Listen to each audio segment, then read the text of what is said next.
We've heard of the great daring exploits of Dr. Martin Luther King Jr. We've heard of the strong, quiet resistance from Rosa Parks. But what about those heroes that are behind the scenes, whose leadership has led to changes throughout generations? What about the teachers?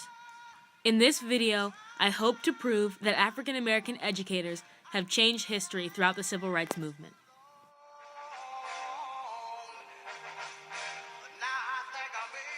But before we begin, we have to go over some basics about civil rights and segregation. The civil rights movement was a series of primarily nonviolent protests starting around 1955 in response to the separate but equal doctrine made legal by the Plessy versus Ferguson case. It validated segregation or the separation of races, but due to racism at the highest levels of government, separate institutions for blacks were never equal. There were protests, court cases, and sit-ins to gain support for equal rights among all people regardless of color, and a few notable cases were the Montgomery bus boycotts, Brown versus Board of Education, and the March at Selma. Their valiant struggle was rewarded by the Civil Rights Act of 1960. Like that. And so we didn't do sit-ins here in Hammond, but our family, my dad, my mom, and different people in my family walked around on the front of Kresge's, it was called a 5 and 10 cent store.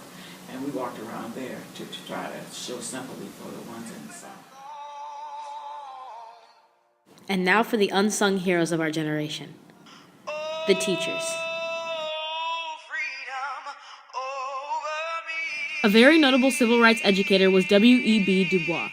He was born on February 23, 1868 in Great Barrington, Massachusetts, as one of the earliest generations of freed men.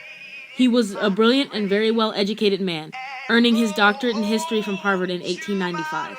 In 1905, he was the founder of the Niagara Movement, an African-American protest group of scholars and professionals.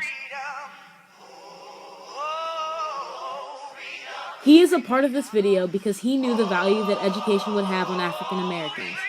In his talented 10th speech, he said, "Education is that whole system of human training within and without house walls which molds and develops men." He also said that education and work are levers to uplift a people. Work alone will not do it unless inspired by the right ideals and guided by intelligence. Yet another important black educator was Booker T. Washington. He was born a slave in 1856 and obtained a secondary education at Hampton Institute. He founded the Tuskegee Normal and Industrial Institute in Alabama, believing that education and academics as well as in industrial work was important. He believed that African Americans should earn their status in society by excelling in any opportunities the whites afforded them. He also believed in the power of education, saying in his speech, "The Educational Outlook in the South," that blacks in the South need teachers with not only trained heads and hearts, but with trained hands, and that schoolhouses are needed in every township and country.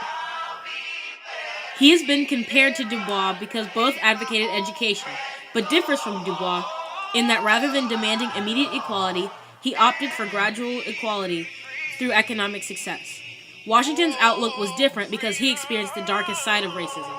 In his eyes, the situation was so grave that it would not be won overnight. He wanted to try to gain as much ground as he thought was realistically possible. Was Mary McLeod Bethune. She was born near Maysville, South Carolina in 1875. After graduating from Scotia, she enrolled at the Bible Institute for Home and Foreign Missions. She wanted to do mission work, but at the time blacks were not allowed, so at the age of 20 she went to teach at the Haynes Normal and Industrial Institute in Augusta, Georgia. Inspired by Principal Lucy Lane, she decided to provide educational opportunities to black students. She noticed the influx of black labor coming for the construction of the East Coast Railroad. She saw the need for a school and built her own where she was principal and teacher. A famous quote by her on education came from her last will and testament, which read, "I leave you a thirst for education. Knowledge is the prime need of the hour."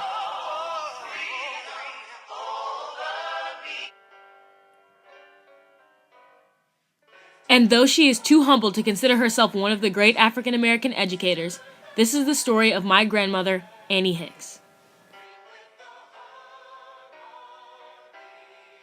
Annie Hicks was born in 1937 in a small southern town called Enterprise, Mississippi. This was during a time of severe danger and racism for African Americans. Her father was a minister, and her mother was a homemaker. Due to the recent rash of lynchings, their family was motivated to move. And so then he was talking about that, and then the next day when he went to work, one of them was 9 years old and one was 11, and they were each strung up on sides of the bridge that he had to cross.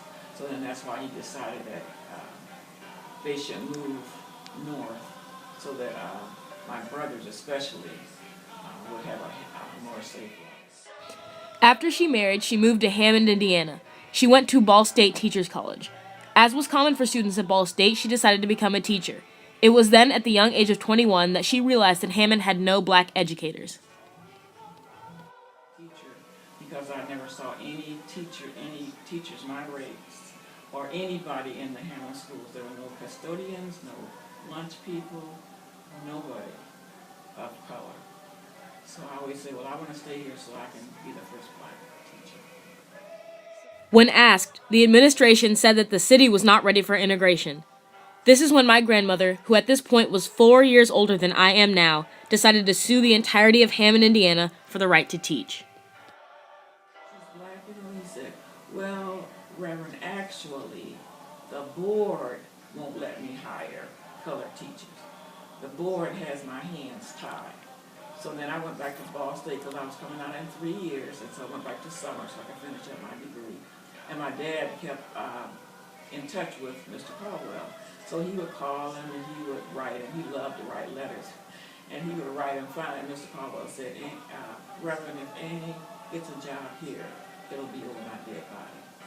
So then my dad and I got together and he said, well, Annie, this is a wall. It has to come down, and you're the one who has to do it. And I said, yes, sir. It was a hard-fought battle, but eventually Annie Hicks won the right to teach in Hammond, Indiana. She recently received an award from the state for her bravery and determination.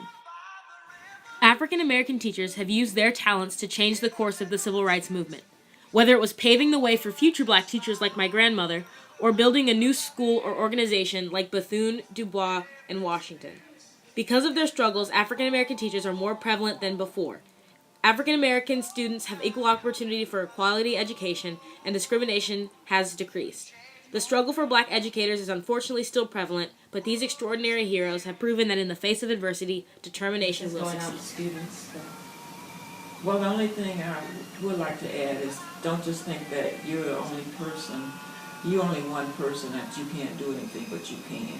One person can do a lot. I'm finding out now that what I did was really a lot, and I didn't really think it was. I just thought it was something that had to be done. But you can really do something, and so all those things kind of come back to me now, and I hope that younger people will pick up on some of those ideas. And that's it.